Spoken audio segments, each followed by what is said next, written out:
Lexington police are investigating after a person was shot and killed at a party overnight. Coming up, a crash on I-75 in Fayette County near the Scott County line claims the lives of 2 people. And a special training session at UK Hospital focuses on ending the opioid epidemic.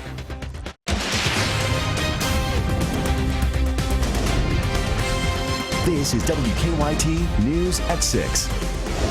A house party turns deadly. Good evening and thanks for watching WKYT. I'm Sean Moody. Police say one person was shot and killed at a party overnight here in Lexington. They say it happened after an argument. Sabira Rayford talked with the man who threw the party in our top story. The party started at a townhome here on Unity Drive. The man that threw the party said he never thought things would take such a dark turn. I didn't think that a party would get out of hand like that. The University of Kentucky student says he did not want to show his face on camera. He says he wasn't at his home for the whole party, but when he got back, he quickly found out the situation had gotten out of control. I just know it ended pretty early, earlier than a typical party would, but yeah, I guess it pretty escalated outside, behind the back. Police say the shooting happened just before 2 a.m. They say an argument broke out and multiple shots were fired.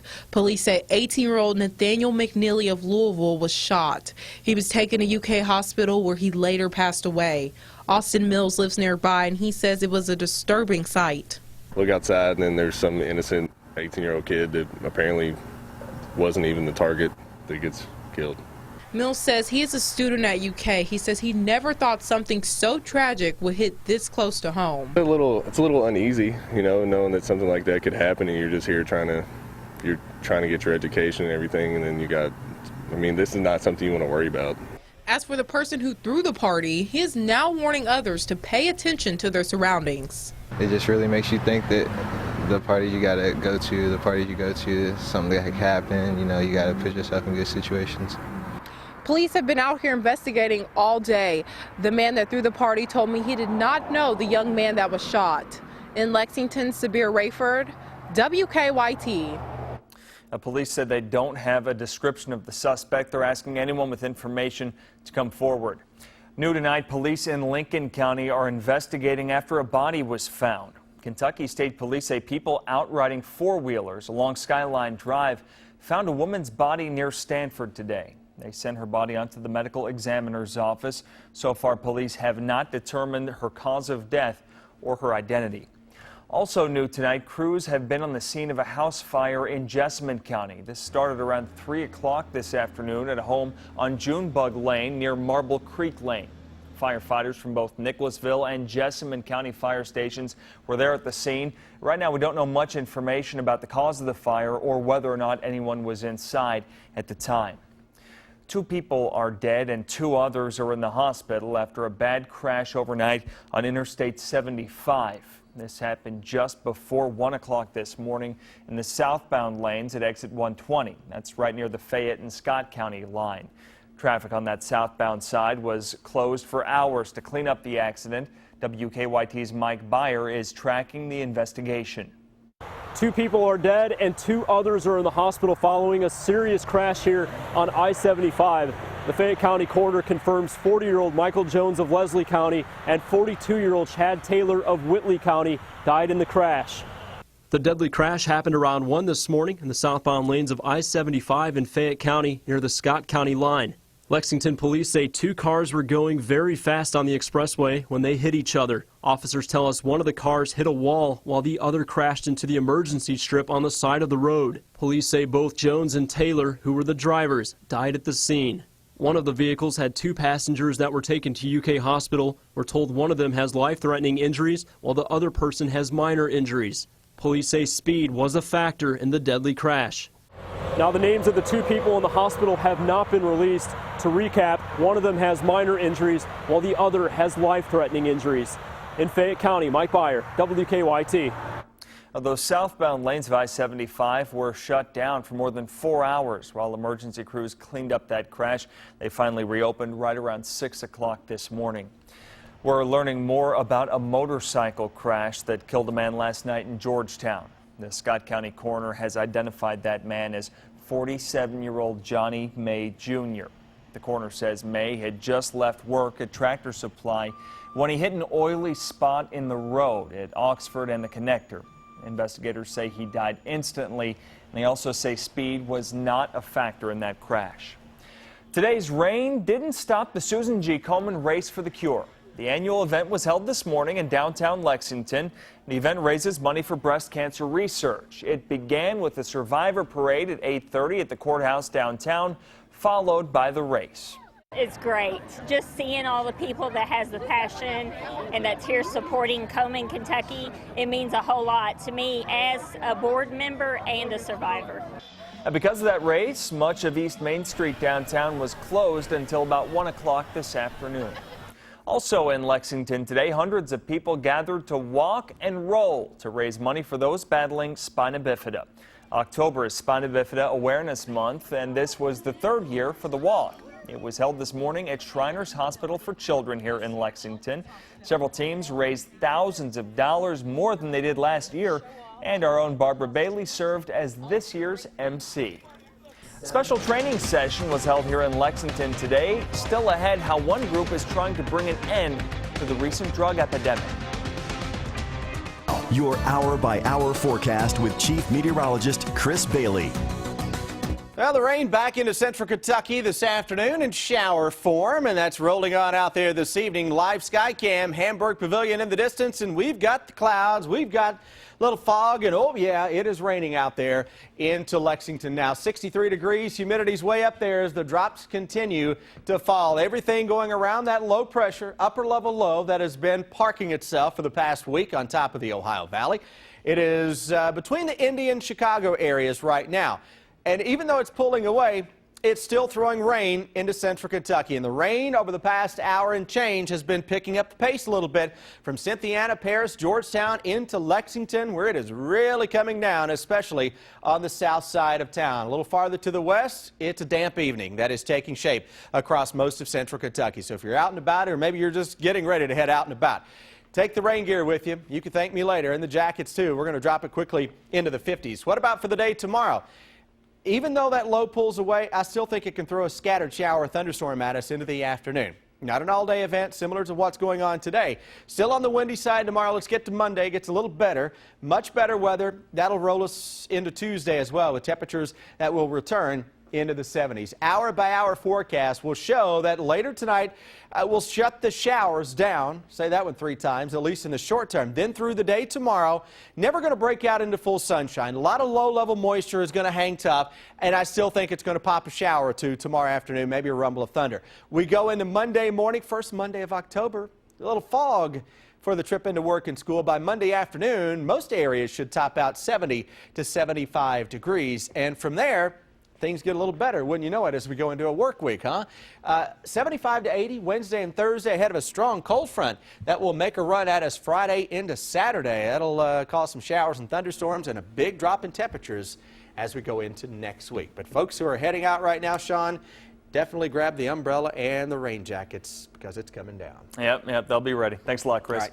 It is a problem across the nation. Drug users have been overdosing at a rate not seen in years. Today at UK Hospital, a special training session focused on ending the opioid drug epidemic. The key point, prevention and how to educate doctors in being more cautious when prescribing pills. Michelle Chamberlain has the story. An addiction to opioids is an epidemic in our state. 1,297 people died from a drug overdose last year. And if we compare that with the nation, 129 Americans die every day of a drug overdose. If we had a commuter plane crashing every day, we'd fix that problem. So this is a problem we've got to fix. Ingram says 80% of people using heroin started with an addiction to prescription pills. And prescription pills were the focus today. Keynote speaker Dr. Andrew Kolodny says today's opioid epidemic is in many ways caused by the medical community. The reason we're dealing with this problem is that beginning in the late 90s, the medical community started to prescribe very aggressively. And I think doctors were responding to a campaign that was encouraging aggressive use of these medicines. Dr. Kolodny said this led to an increase in addictions. He says training practitioners is the goal. So today focused on teaching therapies for treating addiction, perinatal interventions for drug abuse, and to be more cautious when prescribing pills. We have to prevent new people from getting addicted, and the most effective way to do that is to get doctors and dentists to prescribe more cautiously. And that's what today is about. It's about getting the medical community to prescribe more cautiously. And today's training is definitely important, as every day 3 people die in the state of Kentucky from a drug overdose. In Lexington, Michelle Chamberlain, WKYT. Lexington police say there have been more than 100 overdose deaths in the city so far this year. Just ahead, big afternoon of college football. Well, as always on a Saturday, Sean, we'll take a look at some of the action in the SEC, including Florida and Vandy, and how about Georgia and Tennessee? And the Cats up against #1, a good start in Tuscaloosa. It's all ahead on WKYT.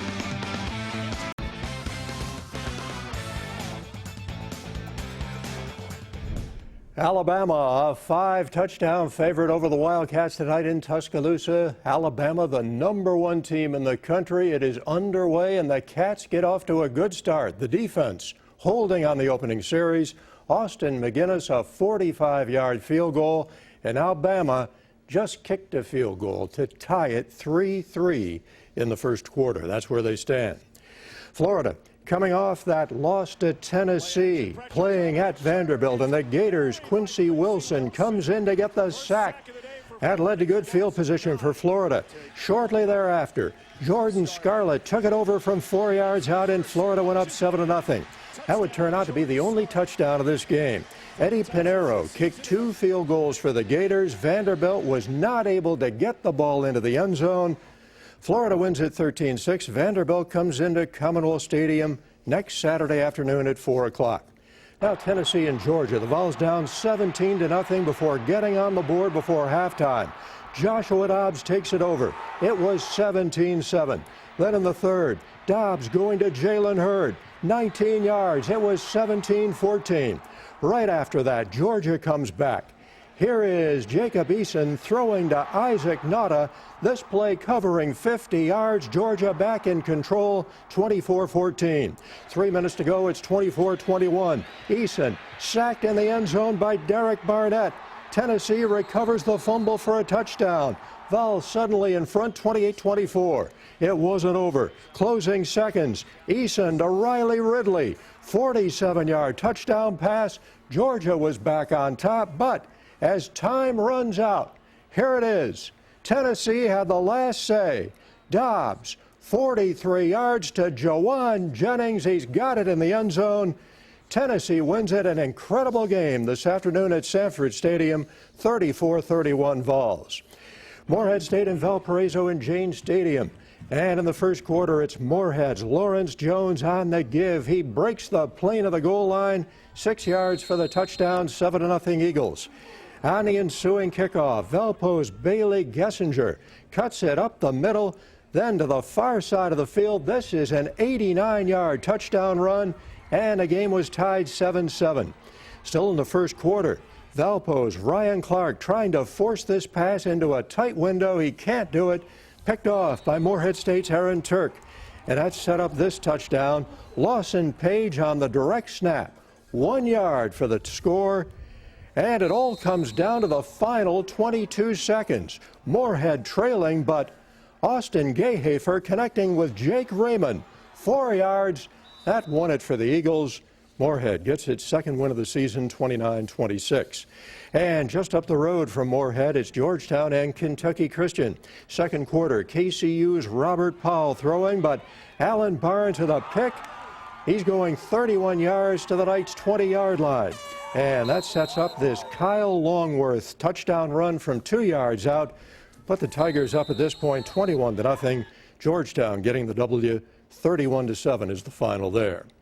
After having last weekend off, the EKU Colonels getting back on the field tonight. They play at Tennessee Tech It is just getting underway right about now. Coach Mark Elder says the real season begins tonight. It's the conference opener for EKU, and Elder will continue to platoon his quarterbacks. Benny Coney will play. Matty Mock got the start last week at Ball State and played well. He just looked more comfortable out there, wasn't touching, trying to throw the perfect ball with the perfect touch. He's just out there playing football, and part of that is longer in the system.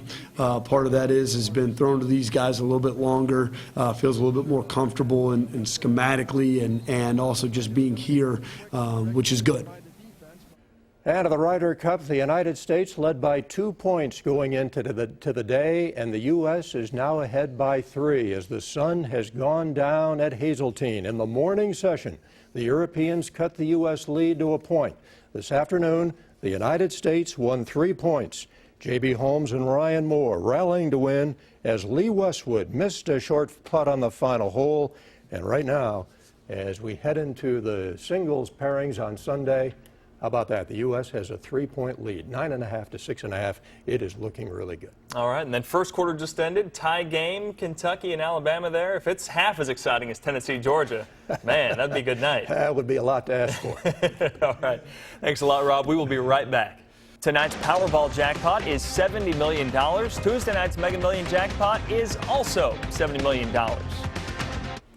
Well, if you are heading out after the game tonight, bring the umbrella, huh? Yeah, we've got the rain that is out there. Defender Radar Network picking up on those misty showers into central Kentucky. A little occasional burst of some heavier stuff going on. Some low clouds, a touch of fog out there as well, and that'll continue for the better part of the evening. All right, well, thank you for joining us here on WKYT News. A little bit delayed, not quite at 6. Our next newscast is at 11. And remember, the news is always on at WKYT.com. Have a good evening.